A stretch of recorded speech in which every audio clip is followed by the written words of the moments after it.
H എന്ന മനുഷ്യസ്നേഹി എന്ന് പറയുമ്പോൾ ജാതി മത ചിന്തകൾക്കെല്ലാം അതീതമായി സഹോദരനും ഉണ്ടാകേണ്ട ബന്ധത്തെക്കുറിച്ച് അടിസ്ഥാനപരമായി CH-ന് സമീപനമുണ്ട്.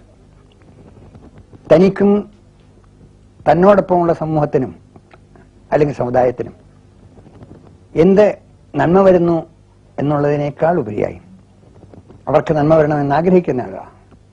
ആ നന്മയോടൊപ്പം തന്നെ ആ നന്മ മറ്റുള്ളവരുടെ ഒരു പ്രയാസത്തിന് ഒരു കാരണവശാലും ഇടയാകരുതെന്ന് മാത്രമല്ല, അല്പം തൻ്റെ ആ നിലപാടിന് കോട്ടം തട്ടിയാൽ പോലും മറ്റുള്ളവരുടെ താല്പര്യം സംരക്ഷിക്കുക എന്നുള്ളത് അദ്ദേഹത്തിന്റെ വിശാലമായ മനസ്സിന്റെ ഭാഗമാണ്. ഇന്ന് പലരും മതേതരത്വത്തെക്കുറിച്ച് പറയാറുണ്ട്. ഞങ്ങളൊക്കെ അതിന്റെ വക്താക്കളാണ്. എനിക്കറിയാവുന്ന പല ആളുകളും മതേതരത്വത്തെക്കുറിച്ച് പറയുമ്പോൾ അവിടെ ഉള്ളിൽ ചിലപ്പോൾ എന്തെല്ലാം ഇരിക്കുന്നു എന്നും മനസ്സിലാക്കാൻ കഴിഞ്ഞിട്ടുണ്ട്. എന്നാൽ മതേതരത്വം അതിൻ്റെ മുഴുവൻ അർത്ഥത്തിലും ഉൾക്കൊണ്ടുകൊണ്ട് പ്രവർത്തിച്ച ഒരാളാണ് CH എന്ന് എനിക്ക് ആത്മാർത്ഥമായി വിശ്വാസത്തോട് പറയാൻ സാധിക്കും. അദ്ദേഹത്തിൻ്റെ ബുദ്ധി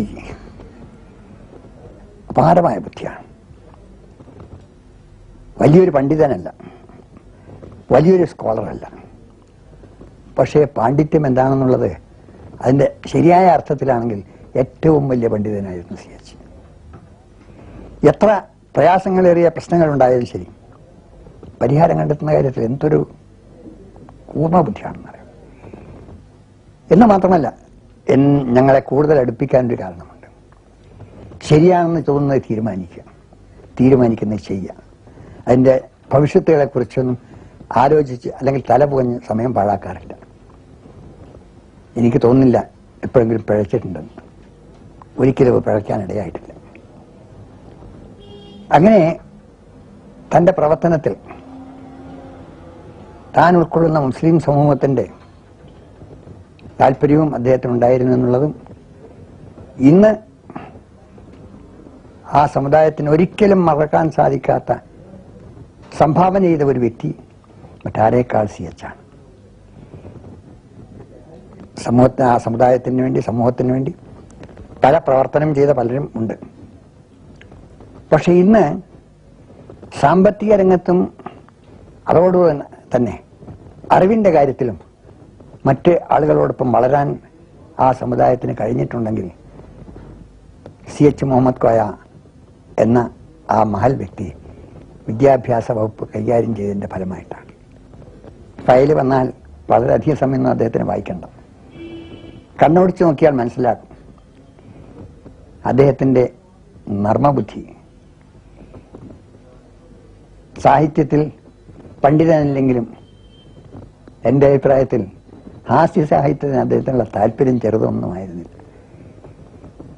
എതിരാളികളെ തറച്ചു കെട്ടാൻ അദ്ദേഹം നർമ്മരസം തുളുമ്പുന്ന പ്രയോഗങ്ങൾ ആരെയും ആകർഷിക്കും, പലപ്പോഴും പൊട്ടിച്ചിരിപ്പിക്കും. ഒരുപക്ഷെ ആ പൊട്ടിച്ചിരിക്കുന്നത് ഈ ശരം കൊണ്ട് ആള് തന്നെയായിരിക്കും എന്നുള്ള കാര്യമാണ് വളരെ ശ്രദ്ധേയമായിട്ടുള്ളത്. അത് അനുഭവിക്കുമ്പോഴും വേദനിപ്പിക്കാതെ അനുഭവിക്കും. പക്ഷേ അത് ബുദ്ധിയെ ആഴത്തിൽ സ്വാധീനിക്കുന്ന നടപടിയുമായിരിക്കും. വളരെ രസമായ സംഭവമാണ്. എന്നെക്കുറിച്ച് പറഞ്ഞൊരു പ്രയോഗം ഞാനിപ്പോൾ ഓർക്കുകയാണ്. ഞങ്ങളെ മന്ത്രിസഭാ രഹസ്യങ്ങൾ പുറത്തു പറയാൻ പാടില്ല എന്ന്, എങ്കിൽ പോലും ഒന്ന് ഞാൻ പറയട്ടെ. പ്ലാനിൽ സംഖ്യ നിശ്ചയിച്ച കൂട്ടത്തിൽ പൊതുമരാമത്ത് വകുപ്പിന് അല്പം സംഖ്യ കുറഞ്ഞുപോയി. അതിങ്ങനെ പിന്നെ ആ കാര്യം ചർച്ച ചെയ്തുകൊണ്ടിരിക്കുമ്പോഴേ എടുത്ത വഴിക്ക് CH പറയാം, നമ്മുടെ CM എന്തിനാണ് റോഡ്? അദ്ദേഹത്തിന് PWDയിൽ മാത്രം ഞാൻ ചോദിക്കുന്ന എല്ലാം അനുവദിക്കാറുണ്ട്. PWയുടെ കാര്യത്തിൽ, റോഡിന്റെ കാര്യത്തിൽ അദ്ദേഹത്തിന് താല്പര്യം കുറയുന്നുവെങ്കിൽ അതിൽ ഞാൻ എങ്ങനെ പറയും അദ്ദേഹത്തിന് യാത്ര ചെയ്യാൻ റോഡിന്റെ ആവശ്യമില്ല.